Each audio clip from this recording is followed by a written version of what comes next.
প্রথম পার্টে আমরা জেনেছি এ ফর অ্যাটেনশন। এবার আমরা জানবো বি ফর বেনিফিট। মানুষ বেনিফিট ছাড়া কোনো কাজ করে না, বা কোনো প্রোগ্রামে সে এসেছে সেখানে আসলে তার বেনিফিটটা কি। কেউ মনোরঞ্জনের জন্য আসে, কেউ বা এই প্রোগ্রামের কোনো একটা বেনিফিটের জন্য আসে। যেমন আমি আপনাদের সাথে শেয়ার করছিলাম আমার ইপিলিয়নের যে প্রোগ্রামটা ছিল, আমি অ্যাটেনশন নিয়ে নেওয়ার পরেই আমি তাদেরকে তাদের বেনিফিটটা বললাম। সেখানে ছিল আকর্ষণীয় র্যাফেল ড্রর একটা অংশ।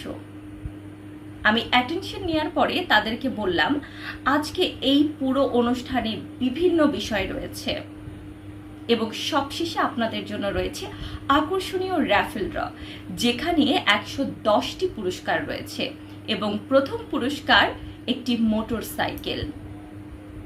এই যে দেখেন, যারা যারা টিকিট